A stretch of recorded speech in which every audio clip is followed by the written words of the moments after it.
La Revelación capítulo 13. La Revelación capítulo 13. Esta es una escritura que va a desafiar este pensamiento cultural que tenemos.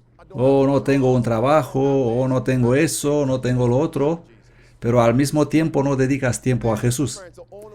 Amigos, siempre las bendiciones vienen más abundantes cuando dedicamos tiempo a estar con Cristo. Porque si nos convertimos, Dios nos va a bendecir, pero si no nos convertimos y Dios nos bendeciría, nosotros utilizaríamos esas bendiciones para servir al diablo. Y en la Revelación capítulo 13, 15, se nos habla de la crisis de la marca de la bestia, y el versículo 16 dice, y él hacía que todos, ¿cuántos? Todos, pequeños y grandes, ricos y pobres, libres y esclavos, reciban una marca en la mano derecha o en la frente, y que ninguno pudiese comprar ni vender, sino el que tuviese la marca. Amigos, os digo algo, tendréis o no deudas financieras, la crisis de la marca de la bestia nos va a afectar a cada uno de nosotros. Tendremos o no problemas temporales, la marca de la bestia nos va a afectar a todos. Por lo tanto, debido a que solo estamos pensando en los problemas temporales y no dedicamos tiempo al crecimiento espiritual y no estamos conectados a los señales de los tiempos ni a la preparación para encontrarnos con Cristo, vamos a acarrearnos muchos problemas y luchando para resolver esos problemas no vamos a evitar recibir la marca de la bestia.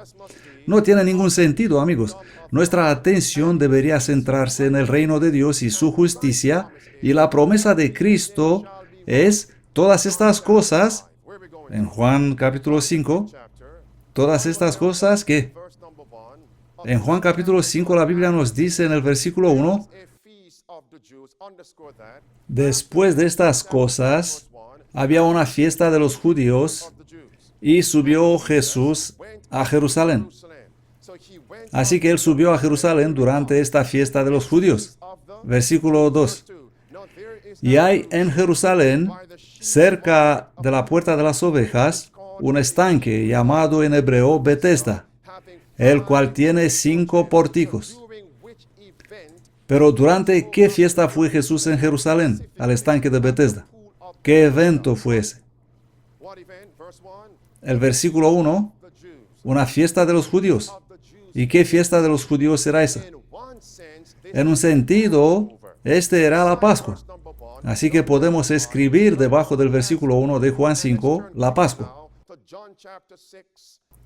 Y ahora para confirmar esto, vamos a leer Juan capítulo 6, versículo 4. Y estaba cerca la Pascua, la fiesta de los judíos. Y volvamos al capítulo 5. La Biblia nos dice que al acercarse la fiesta de la Pascua, Jesús fue al estanque de Betesda. ¿Está claro hasta aquí? ¿Y qué verdad nos enseña la Pascua? ¿Qué gran evento conmemoraba la Pascua? La liberación. Aquí lo tenemos. En Patriarcas y Profetas, página 580. Esto es la liberación de la esclavitud de Egipto. Así que cada vez que hablamos de la Pascua, se trata de un memorial de la liberación de la esclavitud de Egipto. ¿Está claro hasta aquí? ¿Y qué envió Dios desde el cielo sobre los egipcios no arrepentidos antes que los hebreos sean liberados de la esclavitud? Envió unas plagas. Así que las plagas son relacionadas con la Pascua. Por lo tanto, en los últimos días de la historia de nuestro planeta, ¿qué evento nos señala que Dios está por enviar las plagas, las últimas 7 plagas, sobre los pecadores no arrepentidos? ¿Qué evento es este? Es la crisis de la marca de la bestia. Cuando la crisis de la marca de la bestia empezará, esto significa que hemos llegado a la Pascua antitípica. ¿Cuán cerca estamos de la implementación de la marca de la bestia?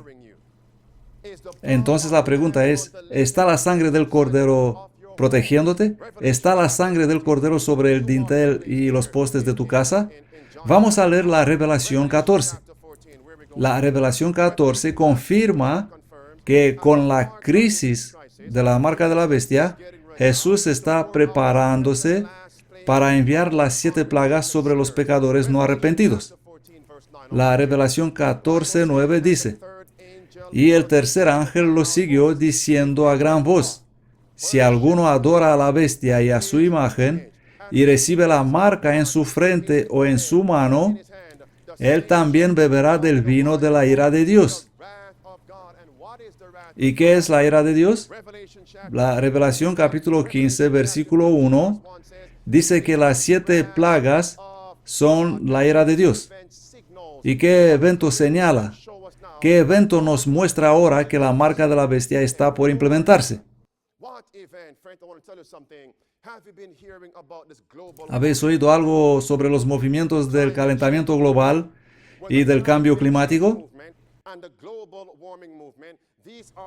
Estos movimientos son herramientas para unir la Iglesia y el Estado. Y la historia nos enseña que cuando la Iglesia y el Estado son unidos, la Iglesia controla el Estado. Y eso da lugar a persecución contra todo aquel que no obedece los mandatos de la Iglesia. Esta es la crisis de la marca de la bestia que se nos acerca. El libro El conflicto de los siglos nos dice en la página 562, amigos, si no conocemos la historia, somos hombres muertos.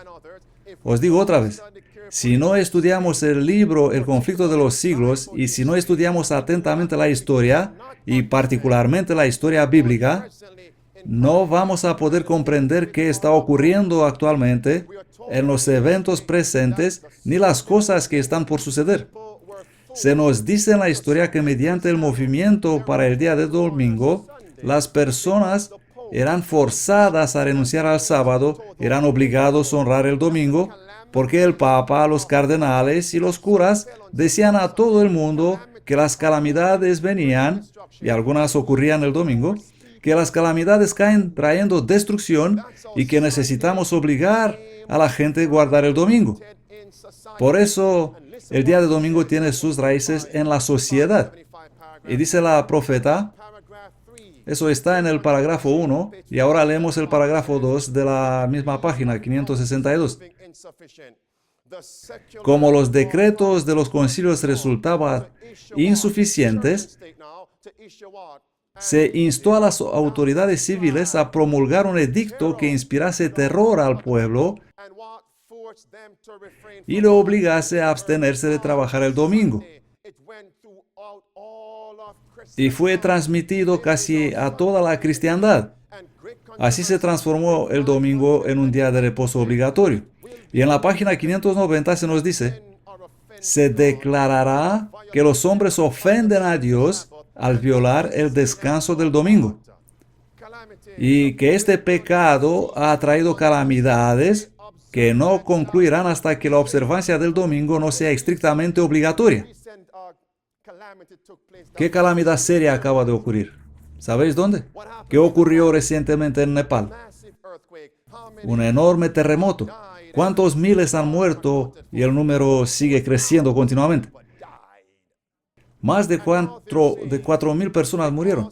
Y ahora están diciendo que debido a la expansión de los virus y de las enfermedades, un sinnúmero de otros van a morir.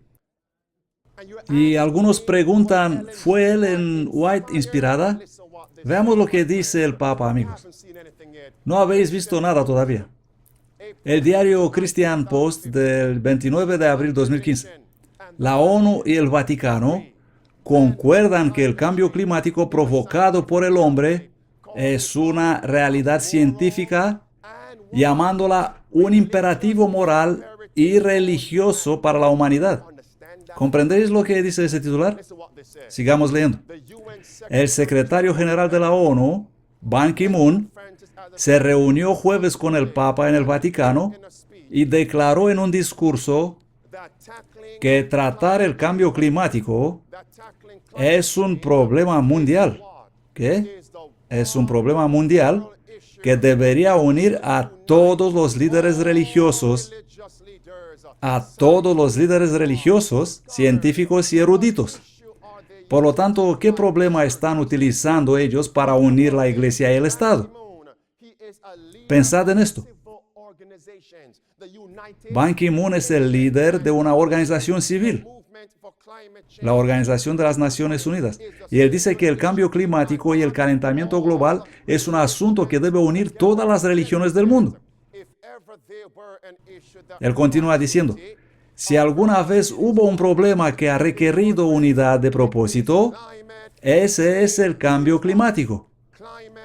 El cambio climático requiere unidad. Y el artículo dice a continuación, el líder de la ONU habló en un taller de trabajo que fue organizado ¿por quién? Organizado por la Iglesia Romano-Católica.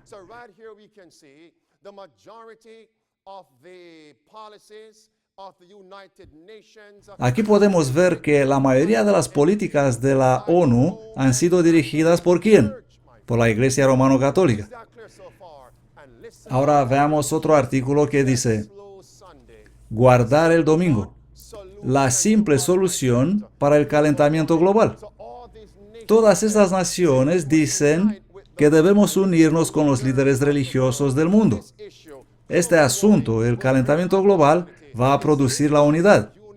¿No significa eso la unidad entre la Iglesia y el Estado?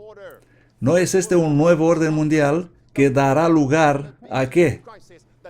A la crisis de la marca de la bestia y a la ley dominical nacional.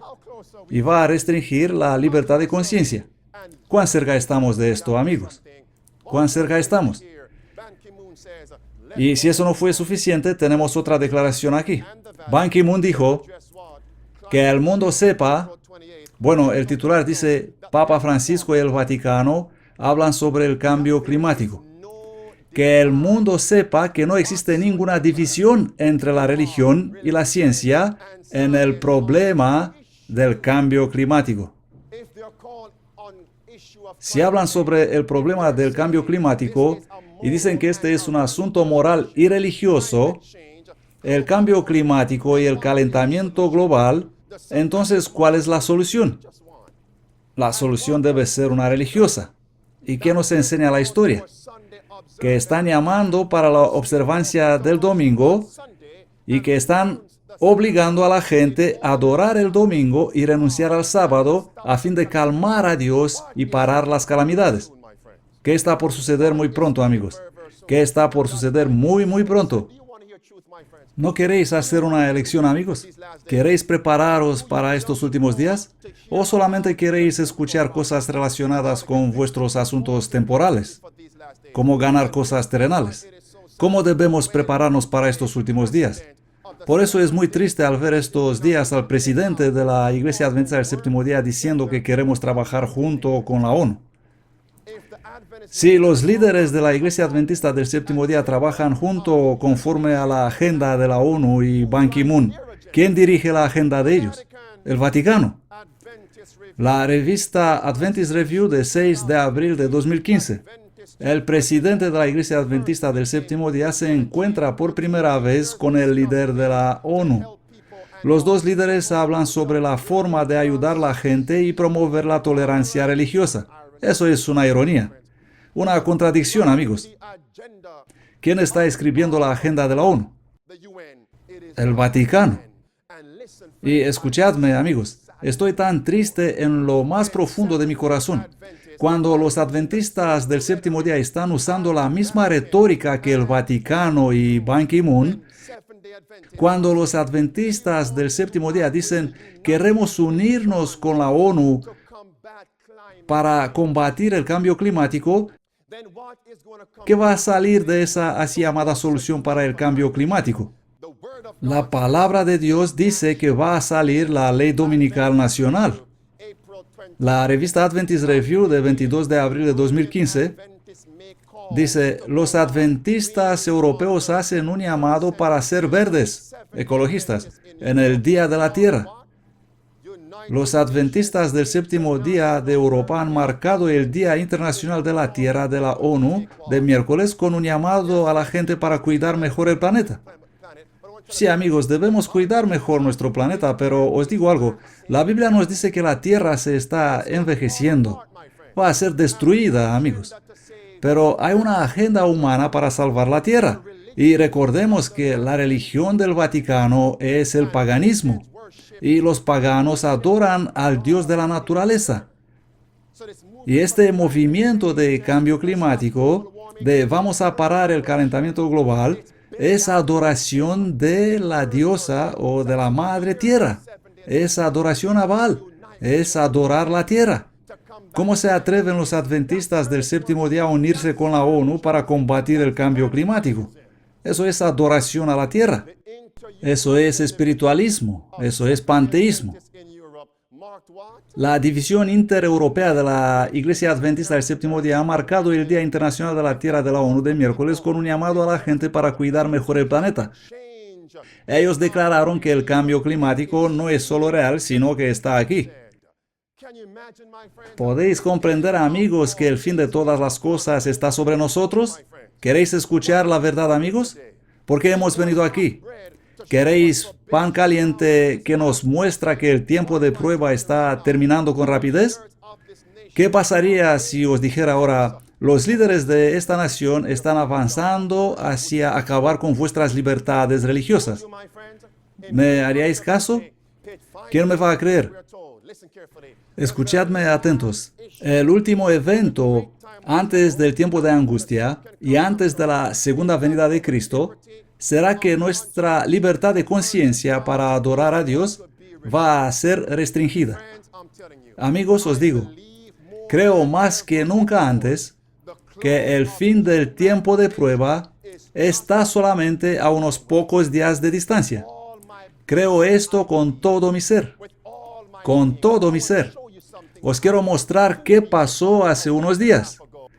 En abril de 2015, Radio Vaticano, el titular. Esto es asombroso. El titular dice, Papa Francisco declara, la religión no debe limitarse a la conciencia personal. La religión no debe ser limitada a la conciencia personal. No tienes derecho de adorar a Dios basado en tu conciencia personal, sino basado en lo que dice la comunidad. ¿Y quién escribe las leyes de la comunidad? El Vaticano. No tienes el derecho a la libertad de conciencia para adorar a Dios. Ahora mismo deberíamos caer de rodillas al leer esto. Está justo sobre nosotros. El Papa dice, el desarrollo disciplinado de una sociedad civil pluralista requiere que el auténtico espíritu de religión no sea limitado a la conciencia personal.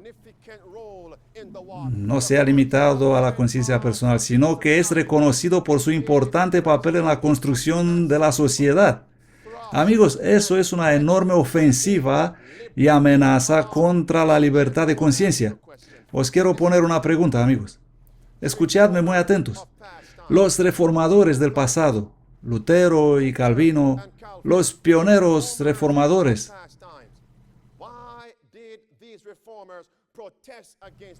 ¿por qué protestaban esos reformadores en contra de la Iglesia Romano-Católica? ¿Por qué?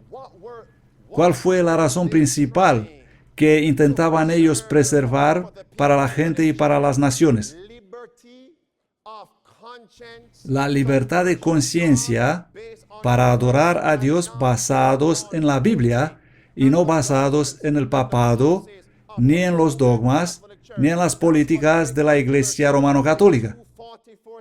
Por eso la gran controversia en la página 552 dice, amigos, quiero mostraros que el Vaticano no ha cambiado, el papado no ha cambiado. ¿Qué nos dice la historia? ¿Cómo ve el papado la libertad de conciencia para adorar a Dios? La gran controversia en la página 552 dice, la Constitución de los Estados Unidos garantiza la libertad de conciencia. Nada hay más precioso ni de importancia tan fundamental. El Papa Pío IX, en su encíclica del 15 de agosto de 1854, dice, las doctrinas o las extravagancias absurdas y erróneas en favor de la libertad de conciencia son unos de los errores más pestilentes, una de las pestes que más se debe temer en un Estado. ¿Aprueba el papado hoy la libertad de conciencia? No, amigos. ¿Y qué dijo el Papa este mismo año, en abril de 2015? Dijo que no tienes derecho a la libertad de conciencia. Leemos. El mismo Papa, en 1864, anatemizó. Esto significa excluir, perseguir, destruir. Anatemizó a los que reivindicaban la libertad de conciencia y de la adoración religiosa, y también a los que sostenían que la Iglesia no puede emplear la fuerza. Una pregunta, jóvenes, ¿está la crisis justo encima de nosotros? No me miréis así diciéndome, yo no comprendo lo que está pasando. Si es importante para ti, deberías suplicar, Señor, dame entendimiento. Padres, no me digáis, oh, no puedo comprender. Si te importa, pedirías, Señor, Dios mío, te suplico, dame entendimiento. Si la Hacienda u otra compañía te envía un sobre con la palabra importante en él, ¿lo vas a arrojar sin darle importancia? ¿Vas a decir, oh, yo no sé esto, no lo comprendo? Porque al leer la palabra importante te asegurarás que vas a hacer todas las llamadas telefónicas y irás a todas las oficinas para clarificar el asunto y comprender qué pasa con ese documento. Y más aún, si viene directamente a tu nombre una carta recomendada y tienes que firmar para ello. ¿Cómo se llama eso? Una carta certificada, hay que firmar. No vas a decir, oh, no entiendo. El tiempo de prueba se termina. ¿Entiendes esto? ¿Por qué fue América la tierra de refugio donde vinieron todos los que huían de Europa y Asia? ¿Por qué huían? ¿Por qué vinieron los peregrinos del viejo continente? ¿De qué huían? Huían de la persecución papal. En Europa, en Asia, en Australia estaban huyendo de la unión de la Iglesia y el Estado que los estaba persiguiendo y habían eliminado sus derechos de libertad de adorar a Dios, la libertad de conciencia. Y vinieron a América buscando refugio y encontraron aquí ¿qué? La libertad de conciencia, la separación de la Iglesia y el Estado. Esto me dice que para tener libertad de conciencia debe existir una separación entre la Iglesia y el Estado. Y que donde no hay libertad de conciencia, hay unión entre la Iglesia y el Estado. Por lo tanto, cuando el Papa de Roma, el Papa Francisco, dice que la religión no debe limitarse a tu conciencia personal, la implicación es que muy pronto habrá una unión. No me digas que no entiendes lo que nos habla Dios, amigo. Una unión entre la Iglesia y el Estado. ¿Y qué producirá esta unión? ¿Qué traerá? Traerá la crisis de la marca de la bestia. El tiempo de prueba se está terminando rápidamente. El libro La Gran Controversia nos dice en la página 578 que en los Estados Unidos la libertad de conciencia va a ser eliminada. Vamos a leer dos frases. La corrupción política está destruyendo el amor a la justicia y el respeto a la verdad. E incluso en la libre Norteamérica, gobernantes y legisladores, con el fin de asegurarse el favor público, cederán a la demanda popular de una ley que imponga la observancia del domingo. Y una vez implementada la ley para la observancia del domingo, ¿qué seguirá? La libertad de conciencia, que ha costado tan grandes sacrificios, no será más respetada. Si el papado dice que la religión no debe limitarse a tu conciencia personal, ¿qué ley será pronto declarada? Dejadme preguntaros algo. ¿Va a visitar el Papa los Estados Unidos en el mes de septiembre de 2015? ¿Y qué acaba de declarar? La religión no debe limitarse a la conciencia personal. Así que en su discurso delante del Congreso americano y todo el legislativo de Norteamérica por primera vez en la historia, como dice el diario New York Post, Papa Francisco será el primer papa que hablará delante del Congreso. ¿Cuál será el tema principal en esta reunión? Restringir la libertad de conciencia. Amigos, me pregunto si queréis comprender lo que está pasando. Me pregunto si percibís esto. Por eso es que debemos ser estrictos con qué comemos, con qué bebemos, en cómo vivimos, porque si somos permisivos con nuestro estilo de vida, será difícil que comprendamos las verdades bíblicas. Por eso es tan importante la reforma sanitaria. Y no puedes culpar a nadie si te perderás. Dios te va a demostrar que fue tu vida intemperante la que causó que no tengas la semilla de la verdad sembrada en tu corazón para poder ser un fruto para la gloria de Dios. El tiempo de prueba se termina. La libertad de conciencia está por ser eliminada de nuestras vidas. Y la inspiración nos dice que hay 2 pasos hasta la marca de la bestia antes de la restricción de la libertad de conciencia. Número 1, cuando los protestantes aceptan las enseñanzas del espiritualismo. ¿Aceptar qué? Una vez aceptadas las enseñanzas del espiritualismo, ellos van a unir sus manos con el papado. ¿Qué van a hacer? Se van a unir con el papado. Y el segundo paso es la restricción de la libertad de conciencia.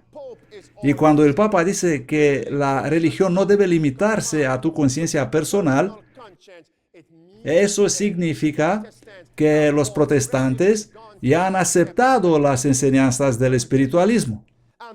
Y lo que sigue es simplemente que los así llamados protestantes se van a unir con el papado. La gran controversia, página 574, dice: los protestantes de los Estados Unidos serán los primeros en tender sus manos a través del abismo para agarrar la mano del espiritualismo. Eso es número 1. Y número 2, ellos atravesarán el abismo para estrechar las manos con el poder romano. Y bajo la influencia de esta triple alianza, este país marchará en pos de Roma, pisoteando los derechos de conciencia. ¿Y qué acaba Papa de declarar? Que la religión no debe limitarse a la conciencia personal, que no deberían existir libertades religiosas. Esto nos muestra dónde estamos en la profecía. Los protestantes ya han aceptado las enseñanzas del espiritualismo. Y lo que sigue es unirse con el papado. ¿Cuán cerca estamos del fin? ¿Cómo ha aceptado la Iglesia Adventista del Séptimo Día, las enseñanzas del espiritualismo? Atentos a este punto.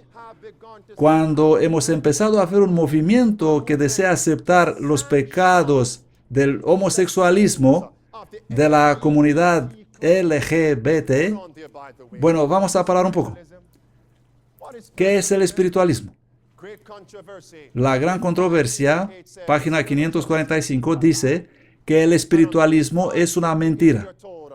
Se nos dice que el espiritualismo es simplemente esto, el amor.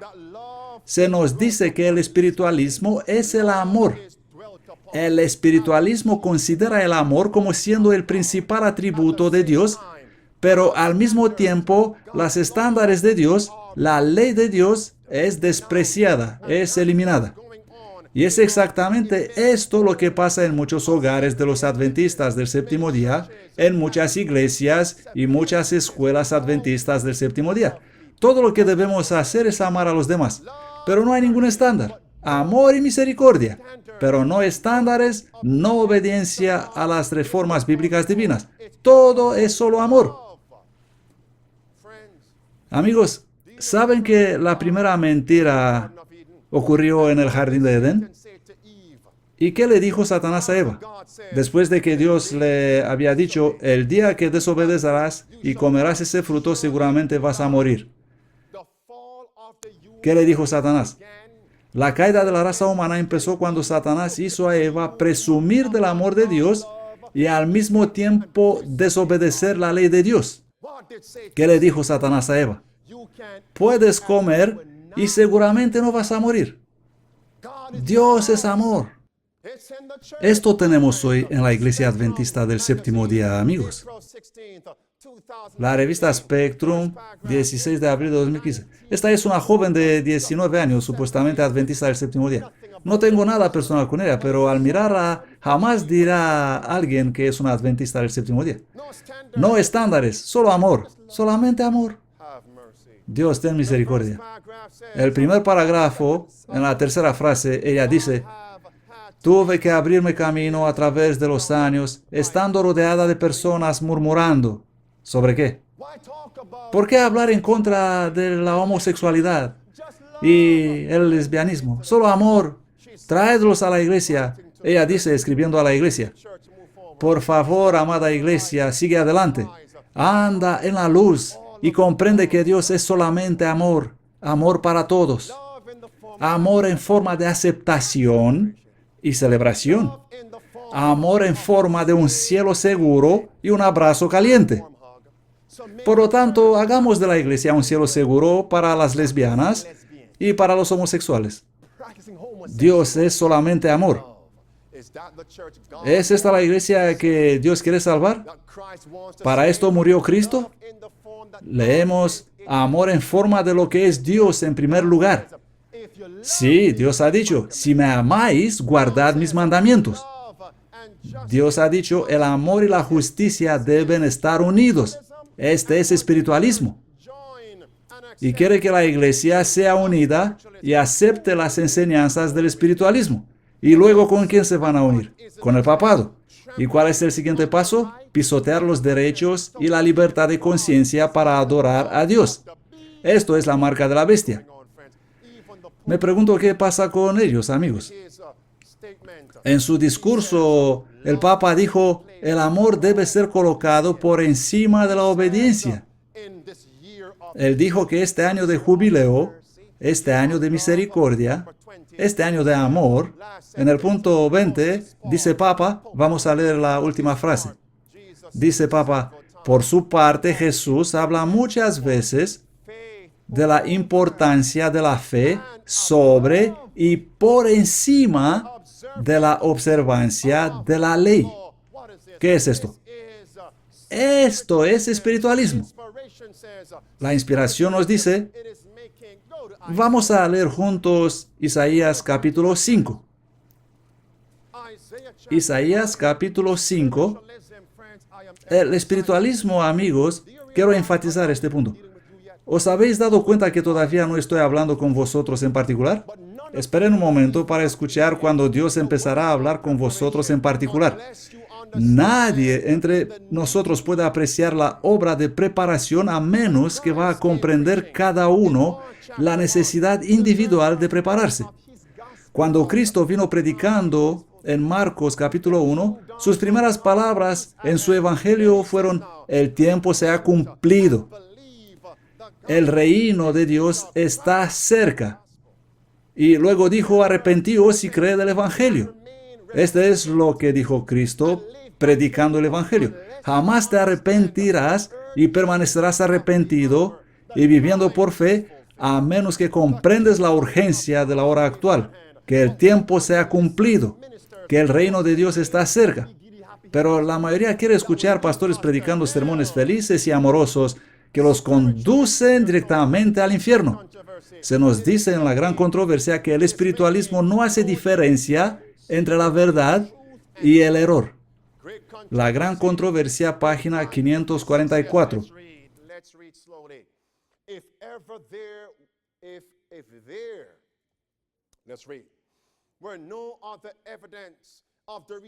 Si no existiera otra evidencia tocante a la naturaleza real del espiritualismo, debería bastar a todo cristiano el hecho de que los espíritus no hacen ninguna diferencia entre lo que es justo y lo que es pecado.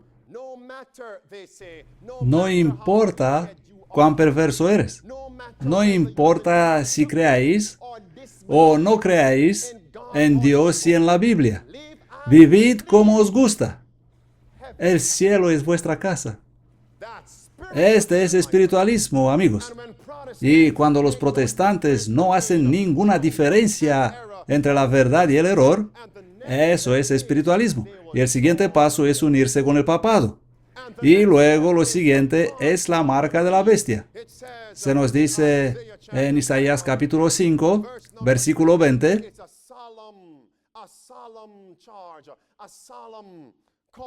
es una solemne advertencia, un solemne llamado de Dios que dice, ay de los que a lo malo dicen bueno y a lo bueno malo, que ponen la luz por tiniebla y la tiniebla por luz, que ponen lo amargo por dulce y lo dulce por amargo. ¿Cómo se manifiesta el espiritualismo en la Iglesia Adventista del Séptimo Día? ¿Cómo? En la denominación remanente.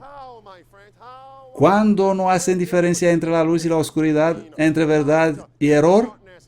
¿Cómo se manifiestan en el asunto de la ordenación de mujeres? Amigos, os quiero decir algo que me preocupa en la profundidad de mi alma. Cuando los líderes de los adventistas del séptimo día afirman que es una verdad bíblica y afirman que la palabra de Dios enseña que una mujer puede ser ordenada como anciano o como obispo o como pastor, y que una mujer puede predicar y bautizar, y que una mujer puede participar en servir oficialmente la cena del Señor, eso no es bíblico. Y tenemos un montón de líderes afirmando esto. Me quedé asombrado cuando encontré esto. Aquí los tenemos. Esta es una página web recién creada. Miren a estos hombres muy influyentes. Jan Paulsen, expresidente de la Conferencia General. Charles Bradford, expresidente de la División Norteamericana. Calvin Rock. William Johnson, de la revista Adventist Review. Ángel Rodríguez, de Ellen White State. Otros y otros líderes están empujando y convenciendo a los miembros de la Iglesia Adventista del Séptimo Día que deben animar a los delegados que participarán a la sesión de la Conferencia General de julio 2015 para votar sí para la ordenación de mujeres. Pedid a los pastores y a los ancianos votar sí. Este es espiritualismo. No hacer la diferencia entre la verdad y el error. Votar sí. Y amigos, os digo que ellos tienen ahora la así llamada tercera opción. La opción 1, todos, todo el mundo, adventista, votar no. La opción 2, votar sí. Y la opción número 3 es un compromiso. Que cada división tenga su autonomía. Tomen sus propias decisiones. Eso puede ganar, amigos. Eso puede ganar a la gente. Si algo podemos aprender de las iglesias de Babilonia, es que cada vez que esas iglesias han ordenado a una mujer para ser anciana o obispo, el siguiente paso fue aceptar el pecado del homosexualismo. Permitieron que los homosexuales y lesbianas sean pastores y maestros. Allí estamos. Y tienen un video llamado Ya es el tiempo. Lo hicieron esta semana. Ya es el tiempo para votar sí. Y adivinen cuál es el motivo principal para convencer a la gente que voten sí. La última frase. El video de 5 minutos explica que ya es el tiempo pensar primero en la misión. No os preocupéis de lo que dice la palabra de Dios. Jan Paulsen dice que todo esto es solamente cultura. No me lo puedo creer. Cultura. Si la cultura lo pide en aquella región, adelante, pongamos la misión ante todo. Si la ordenación de mujeres como ancianos y pastoras trae más gente a la iglesia, adelante. Pongamos la misión en el primer plan. Pues lo mismo dijeron cuando crucificaron a Jesús. Los fariseos y los saduceos y los escribas dijeron, daos prisa, crucificadle, para que podamos continuar nuestra misión. Y su misión era atender la Pascua, mientras asesinaban a Jesús. Vamos a seguir adelante con nuestra misión. Me dejó pasmado lo que pudo decir Calvin Rock. Él dijo, si una mujer tiene el don, ordenadla. Alguien le puede decir respetuosamente, hola, hermano Rock, eso no está de acuerdo con la Biblia. No porque alguien manifiesta talento y habilidad significa que Dios está con esa persona. Una persona puede tener dones, pero si esos dones no están usados en la forma recomendada por Dios, el Espíritu Santo no está con esa persona. Judas Iscariote tenía dones, tenía talentos, pero Judas Iscariote no estaba en armonía con la palabra de Dios. Y el Espíritu Santo se apartó de él. El rey Saúl estaba en el trono. Él tenía dones, pero el Espíritu de Dios se apartó de él. ¿Comprendéis, amigos? Vamos a leer Isaías capítulo 3. Amigos, queridos míos, esta cosa me quema el alma. Me hace sufrir, amigos. Me quema el alma de dolor. Porque me doy cuenta que la mayoría del pueblo de Dios están en el tren hacia el infierno. Y si vas atrás y lees el libro Primeros Escritos, en el capítulo titulado El Espiritismo, esa es la visión donde la hermana White vio un tren lleno de gente corriendo a la velocidad del rayo directamente a la perdición. El tren es un símbolo de esas filosofías satánicas que no hacen distinción entre la verdad y el error, corriendo hacia la perdición. Que alguien suene la alarma. ¿Y dónde estaban los fieles de Dios? Ellos se veían cansados y afligidos, pero eran un grupo tan pequeño.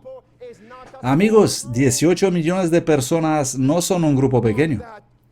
Ese grupito iba por el sendero angosto hacia el cielo, pero el tren iba en la dirección contraria de los santos. ¿Tú en qué dirección vas? Y amigos, os digo que esto no va a terminar ahora. Va a continuar a pesar de este mensaje. A la división norteamericana no le importa qué se va a votar en la Conferencia General de San Antonio el mes de julio de 2015. Ellos ya han declarado y han actuado para que todos vean que ellos van a seguir ordenando mujeres como pastores y ancianos. Os quiero compartir un secreto. Sabéis que ahora, muy pronto, una vez terminada esta Conferencia General de 2015, muy pronto, ciertos pastores saldrán del armario. Ciertos pastores adventistas del séptimo día van a salir del armario. Pastores adventistas del séptimo día y maestros adventistas del séptimo día. Ellos simplemente esperan sentarse un precedente. Solamente amor, lo que sea que demanda la cultura. Escúchenme atentos.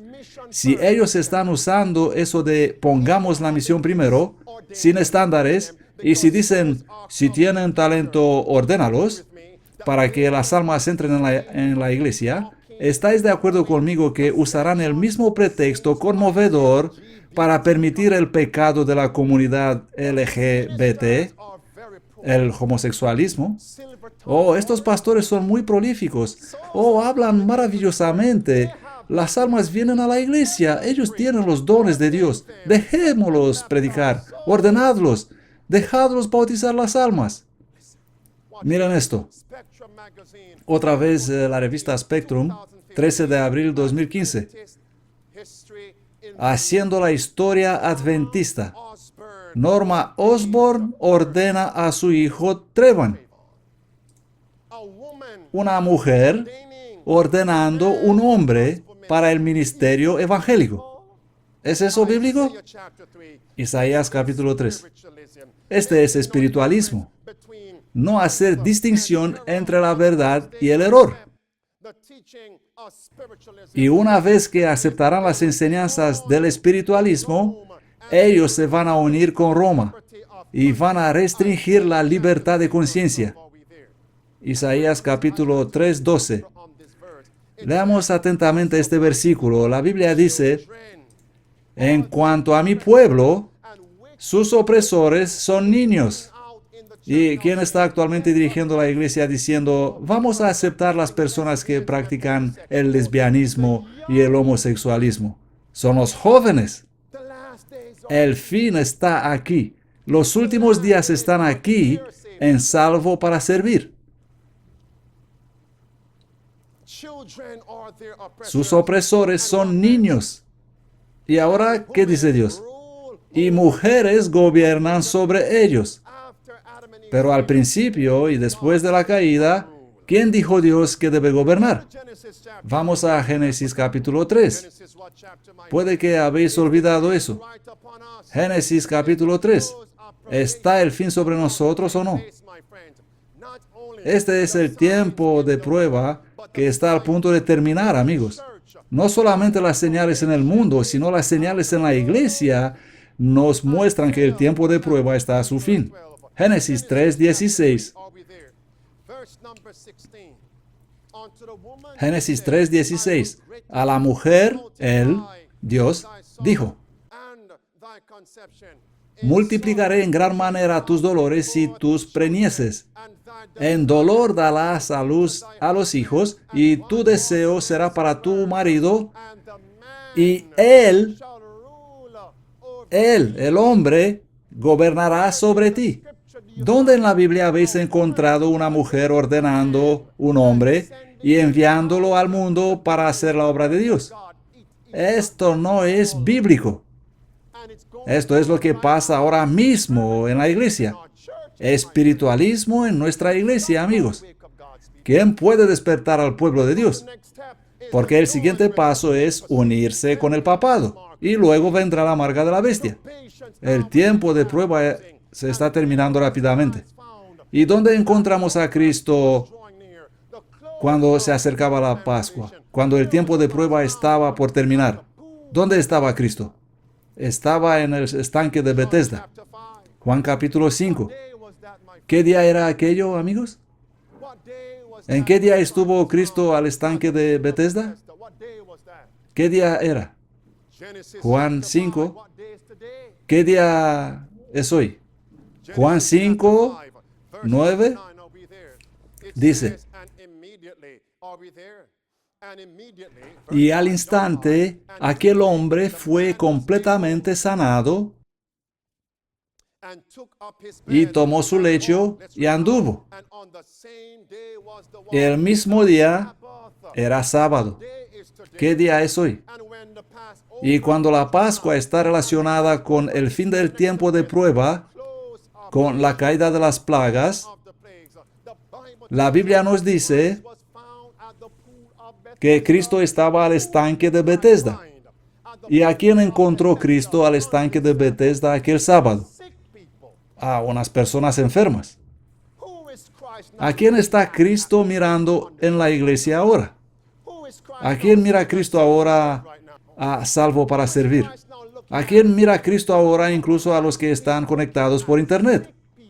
Cristo está mirando a las personas enfermas este sábado. ¿Y ellos cómo lo miran a Él? Juan capítulo 5, versículo 3 nos dice: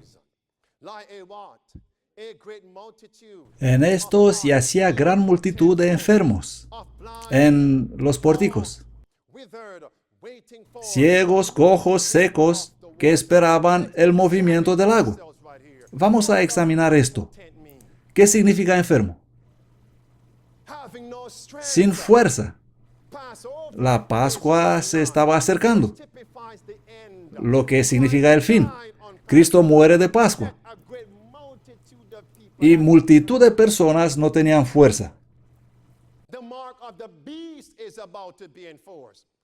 La marca de la bestia está por implementarse, y cuando Jesús mira a su pueblo profeso, ellos se ven inútiles, sin fuerza. sin poder. Aunque Cristo comparte el poder, todo el poder. Romanos capítulo 1, 16 dice, porque no me avergüenzo del evangelio de Cristo, porque es el poder de Dios para salvación. El tiempo de prueba va a terminar muy pronto, pero el pueblo de Dios es débil, sin poder y burlándose del evangelio.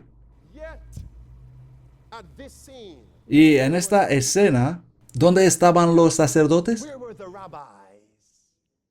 ¿Dónde estaban los rabinos? Ellos tenían una forma de santidad en las sinagogas, mientras la gente, una gran multitud, no tenían el evangelio.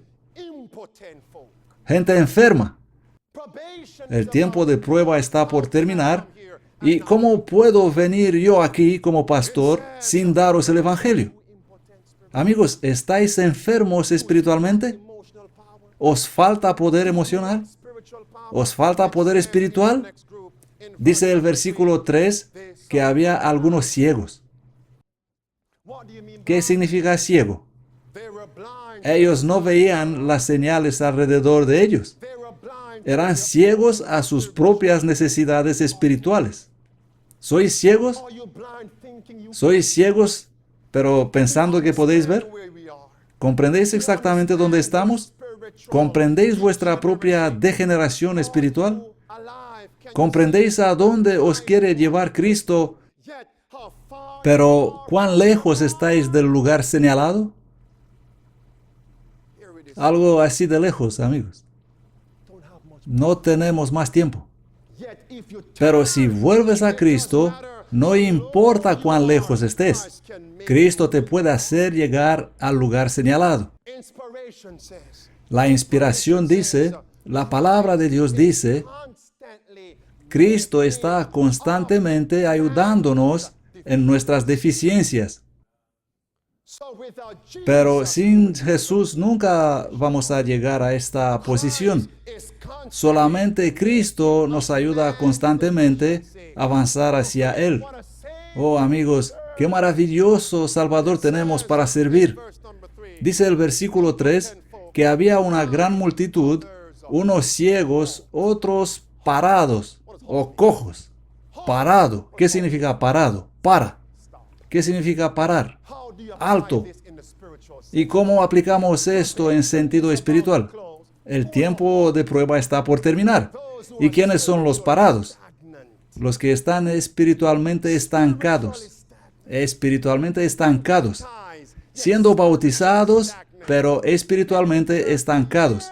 Siendo miembros de la iglesia desde hace muchos años, pero espiritualmente estancados.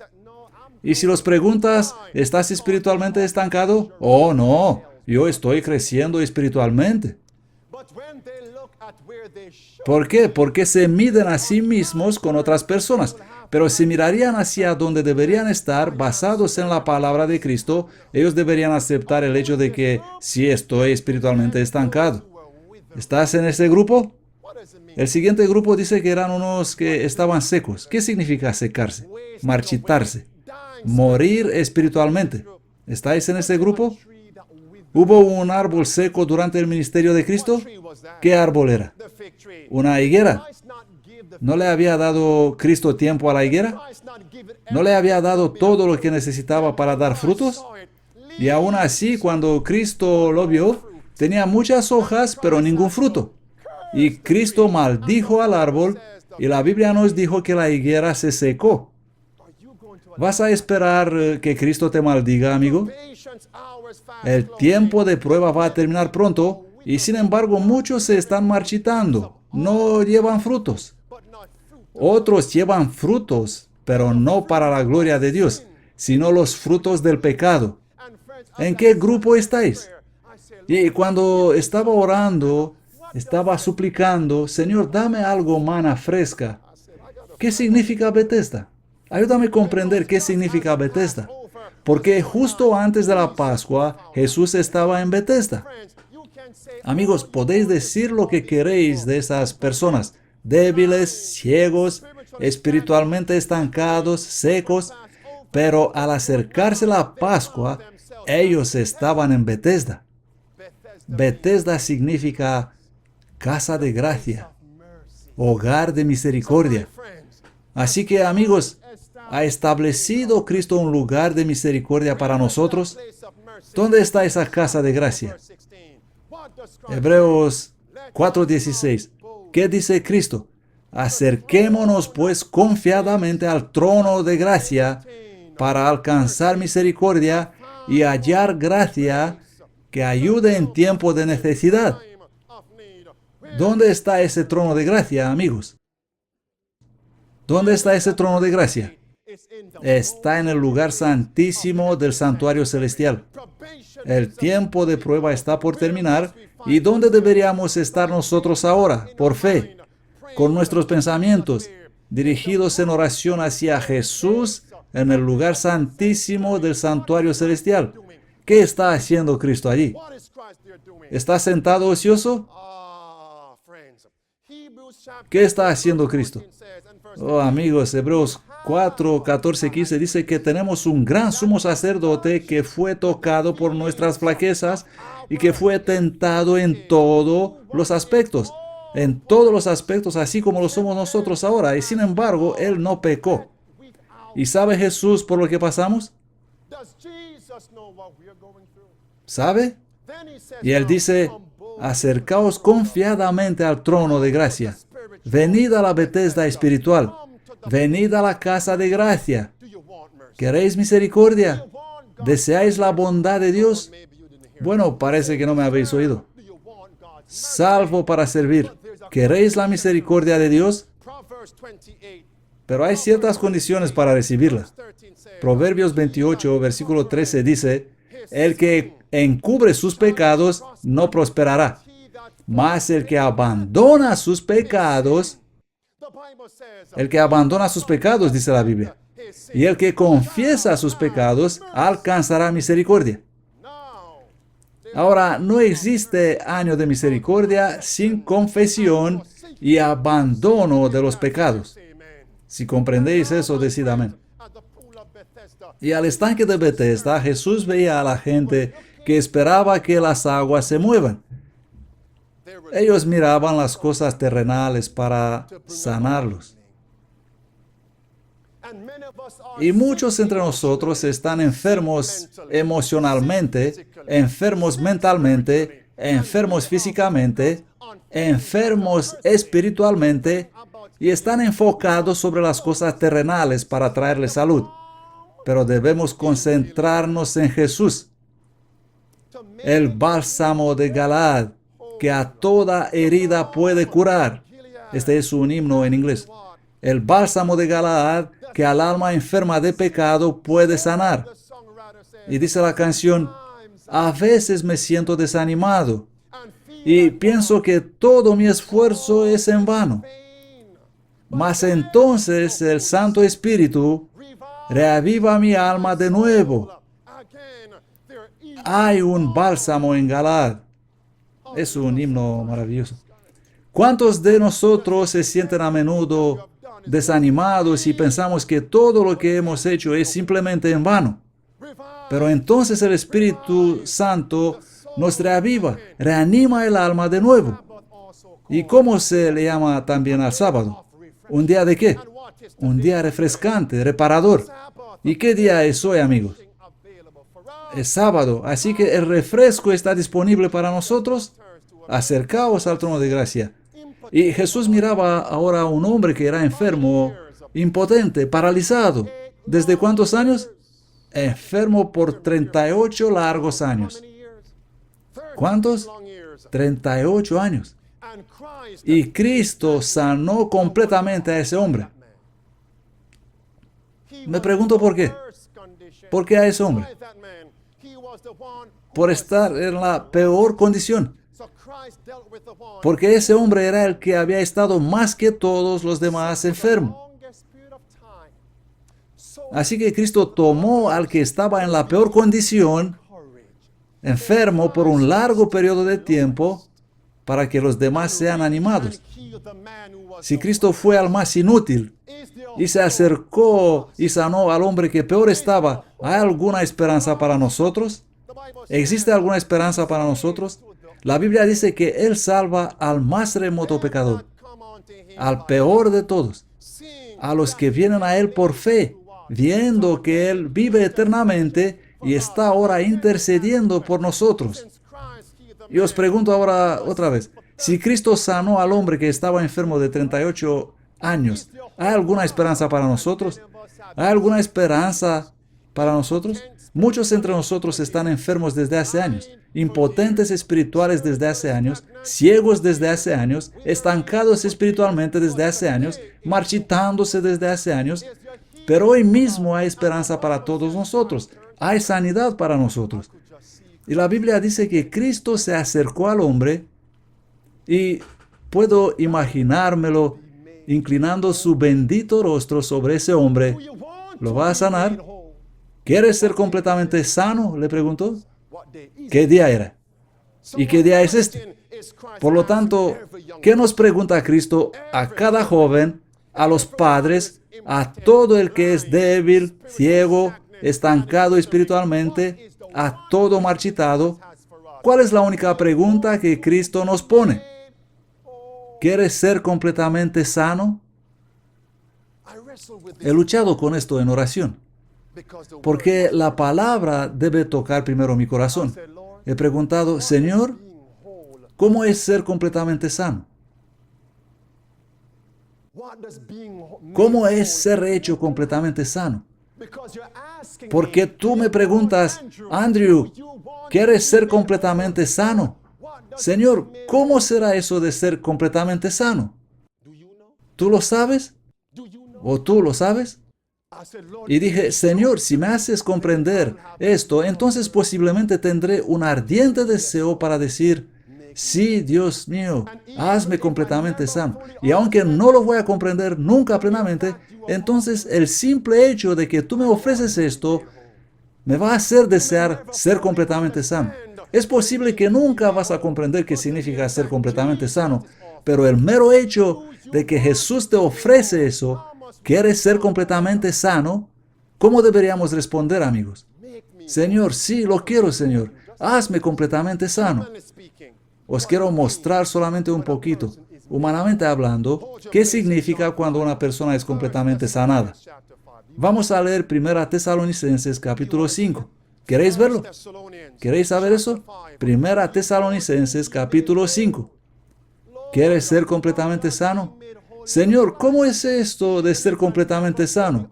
Aunque no puedo comprender esto plenamente, el simple hecho de que tú me ofreces eso, de que tú me preguntas esto, ¿quieres ser completamente sano?, me hace decir, sí, Señor, hazme completamente sano. ¿Podéis decir eso? Bueno, vamos a leer el versículo 23, que dice, y el mismo Dios de paz,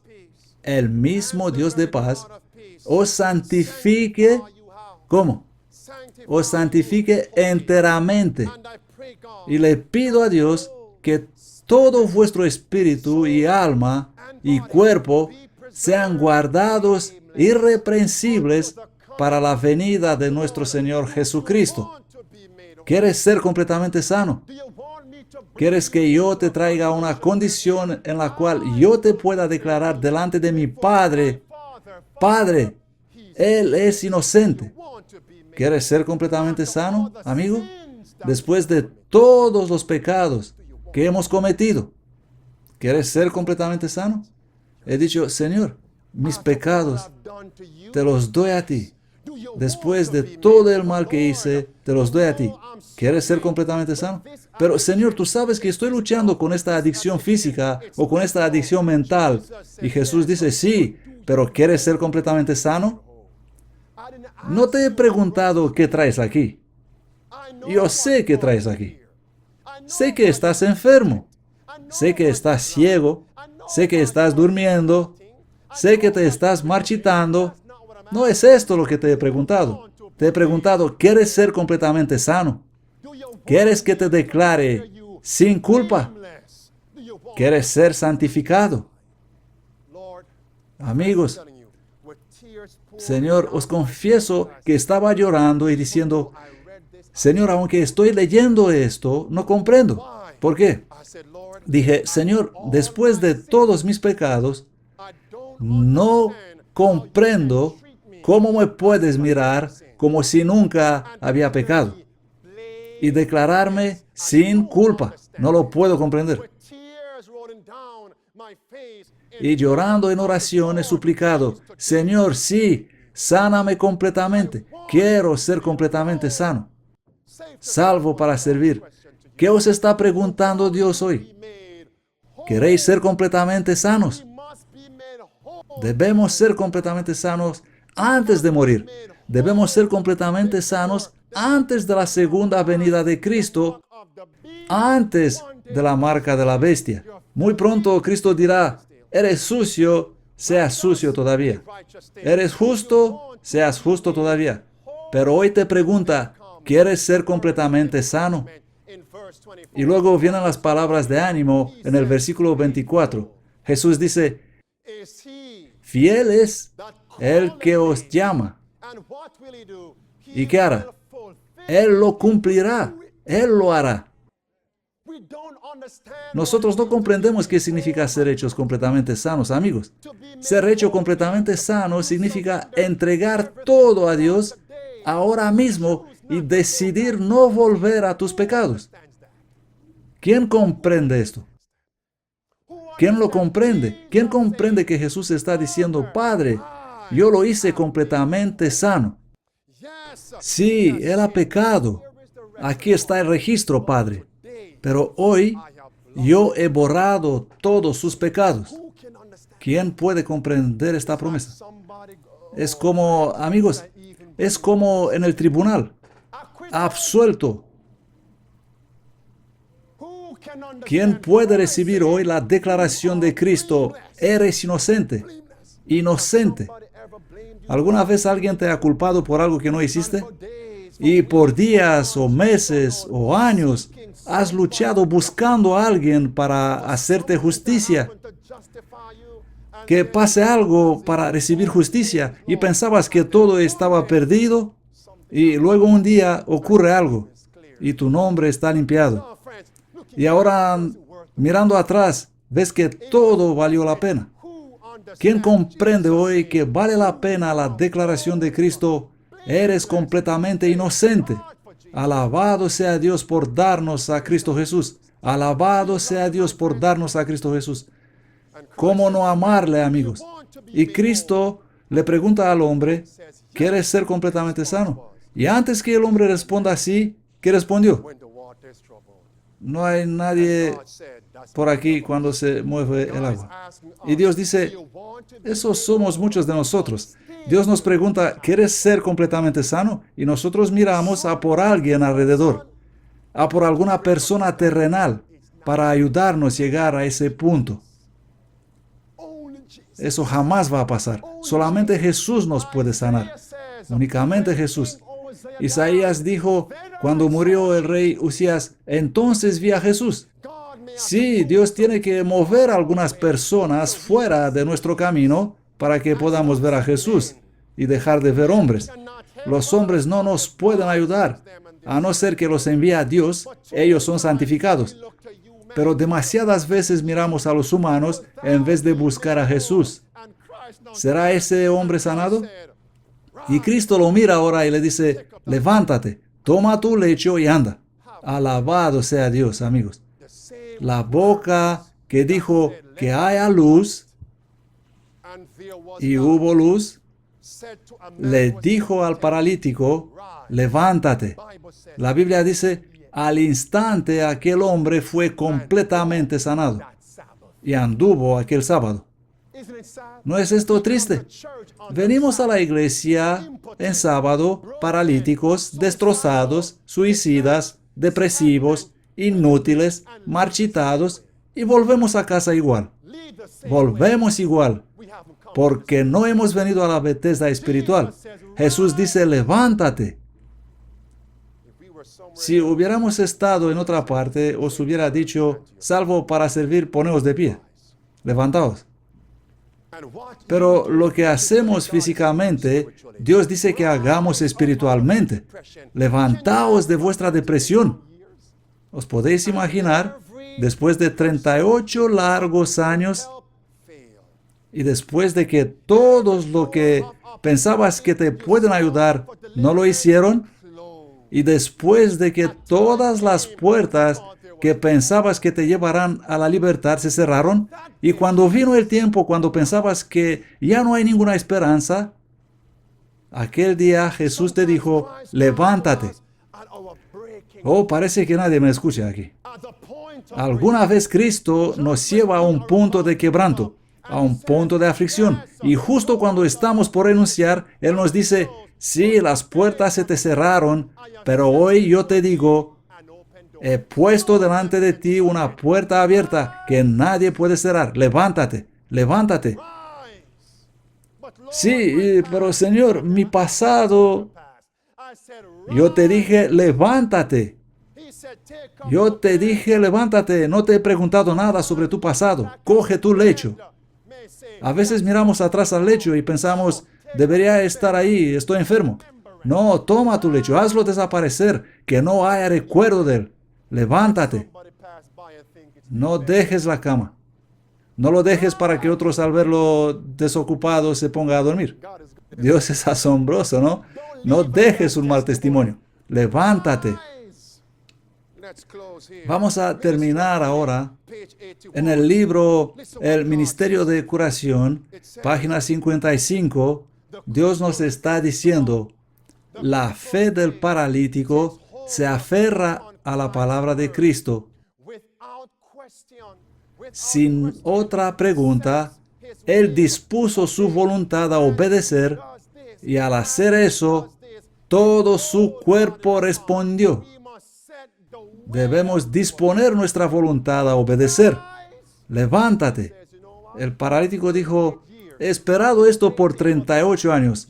¿Qué acabas de decir, Señor? Ahora me voy a levantar. Puede que muchos entre nosotros han estado luchando, esperando para liberación. Bueno, ¿qué os está diciendo Dios ahora mismo? Levántate. Dice a continuación, el hombre podría haberse detenido a dudar y haber perdido así su única oportunidad de sanar. ¿Qué te puede hacer perder hoy la bendición? Las dudas. Pero no, él creyó en la palabra de Cristo, creyó que había sido sanado. Inmediatamente él hizo el esfuerzo y Dios le concedió la fuerza. Él quiso andar y anduvo. Actuando de acuerdo con la palabra de Cristo, él fue completamente sanado. Levántate. El versículo 14 de Juan 5, cuando Cristo encontró al hombre en el templo, le dijo, mira, que no peques más, no sea que te venga alguna cosa peor. ¿Qué nos quiere decir Cristo hoy antes de marcharnos a casa? Ve y no peques más, no sea que te venga alguna cosa peor. Vamos a repetir esto, amigos. Ve y no peques más, no sea que te venga alguna cosa peor. Dice la palabra inspirada, Cristo os invita a levantaros llenos de salud y paz, salvo para servir. ¿Creéis esto? Esto es caminar por fe.